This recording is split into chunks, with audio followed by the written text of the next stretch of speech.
Vamos a ver un vídeo que hemos preparado. Es muy difícil resumir, desde luego, la vida de Suárez y, desde luego, la importancia que ha tenido en España.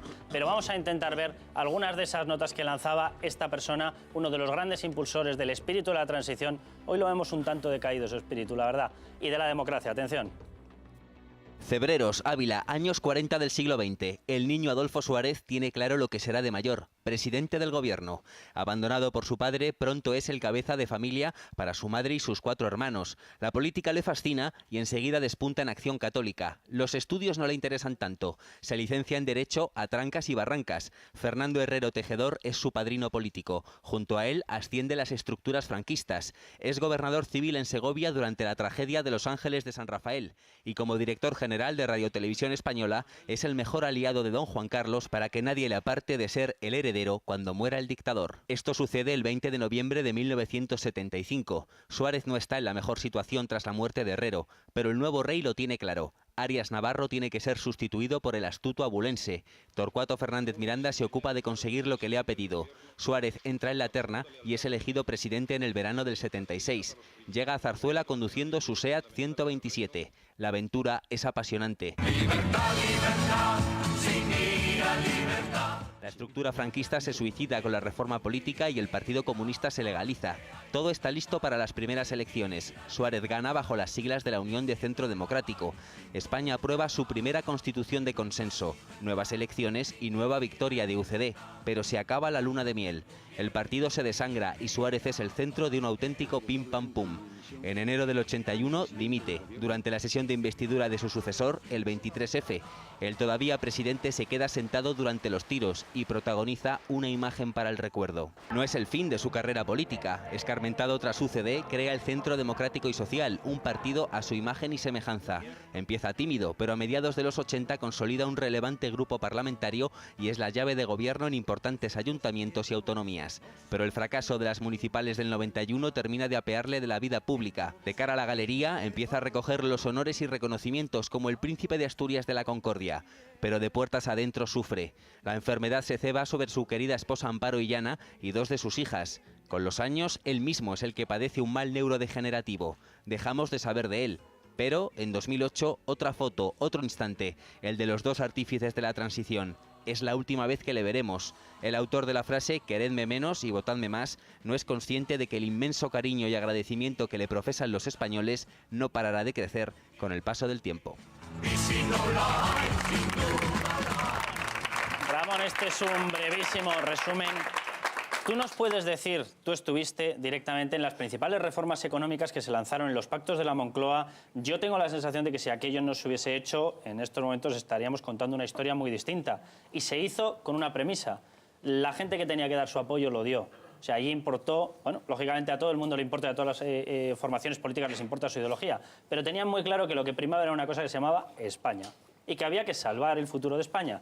Y en esa situación, una de las personas que estuviste fuiste tú. ¿Qué destacarías tú de la figura de Adolfo Suárez?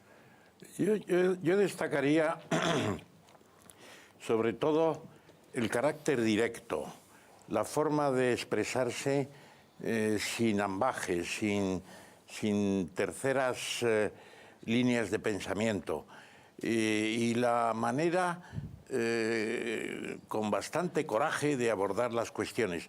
Yo me acuerdo cuando se presentó el sábado aquel de octubre del 77, el programa por Enrique Fuentes Quintana, pues una exposición larga, pero luego se abrió un debate extraordinario y al final de la tarde del siguiente domingo, pues José Luis Leal, director general del Ministerio de Economía, con Enrique Fuentes y yo, hicimos el resumen de lo tratado y allí Adolfo Suárez pues dijo, bueno, señores, pues hemos hecho un trabajo y ahora lo que hay que hacer es desarrollarlo. En las 2 semanas siguientes se trabajó a fondo y se hizo los pactos de la Moncloa, que fue un programa de ajuste para combatir lo que eran los efectos todavía del primer choque petrolero, que fue terrible, machacó las economías occidentales y la española de una manera muy seria, y un programa de moderación salarial, un programa de ajustes presupuestarios y sobre todo de reformas económicas, de reformas del Banco de España, de las cajas de ahorro, del sector agrario, de la seguridad social, de todo.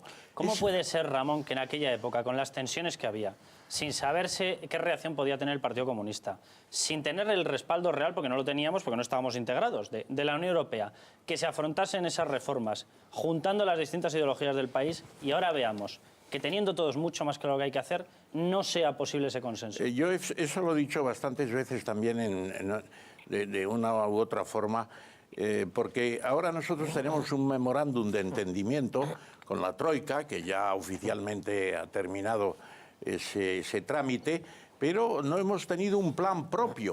Y lo que hizo Suárez fue acometer un plan auténticamente propio, porque incluso el plan de estabilización de 1959 se hizo con el Fondo Monetario Internacional, con la OCDE, con el Banco Mundial, pero es que este fue un auténtico plan establecido en España de la A a la Z. ¿Y por qué? Pues porque tenía la confianza del arco parlamentario y él sabía muy bien que todas las piezas del arco parlamentario, incluido el propio Fraga, que estaba renuente al principio, y Felipe González, que también estaba renuente porque sabía que estos pactos de la Moncloa, como se llamaron después, le iba a dar al presidente del gobierno mucha fuerza, iba a retrasar su llegada al poder. Eso yo creo que es lo que pensaba Felipe. Pues, sin embargo, todos cooperamos, efectivamente. Y el PC, en el que yo estaba entonces, desde luego, de una manera decidida. ¿Por qué? Pues porque era una alternativa única. Es decir, ¿qué querían los periodistas que venían? Que organizáramos otra guerra civil. La guerra civil no fue posible, entre otras cosas, porque nadie la quería y porque el ejército no estaba dividido. El ejército era franquista todavía casi al 100%.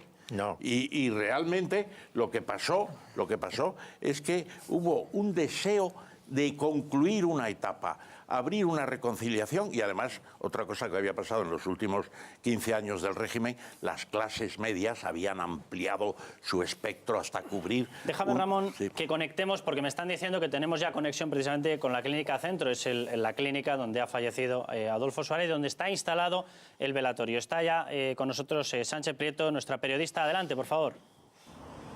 ¿Qué tal, Carlos? Muy buenas noches. Nos encontramos en la Clínica Centro de Madrid, donde se está celebrando el tanatorio de Adolfo Suárez. Ha vivido una tarde muy emotiva. El hijo del expresidente del Gobierno, Adolfo Suárez Illana, salía a dar las gracias a los medios de comunicación. Ha comentado que las últimas 48 horas han sido las más duras, pero gracias a los medios de comunicación les han resultado más llevaderas. Numerosas personalidades se han acercado a dar el pésame a la familia hasta esta Clínica Centro. Hemos podido ver al presidente del Gobierno, que a su llegada se fundía en un abrazo muy cariñoso con Adolfo Suárez Illana, que salía a recibirle. También hemos podido ver a José María Aznar y Ana Botella. José María Aznar ha elogiado la grandeza de la figura de Adolfo Suárez y Ana Botella ha comentado que le hará hijo predilecto de la ciudad de Madrid. Hemos podido ver también aquí a Alfredo Pérez Rubalcaba y al cardenal Cañizares. Y a última hora de la tarde hemos visto a Ignacio González, al presidente de la Comunidad de Madrid, y a la secretaria general del Partido Popular, María Dolores de Cospedal.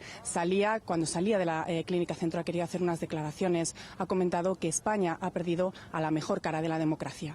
Para mí, sin duda alguna, la mejor cara de la democracia española. Un hombre que nos ayudó a ser lo que queríamos ser los españoles, a recuperar el tiempo perdido y que nos enseñó también a muchos, algunos éramos más pequeños, otros ni habían nacido y otros tenían más edad, a hacer lo que queríamos hacer de España un país democrático, un país moderno, y nos enseñó a todos a saber que era posible, que entre todos lo pudiéramos conseguir. A las 11 de la noche se cerrará el velatorio. Está previsto que se cierre el velatorio y la familia se quede en la más absoluta intimidad.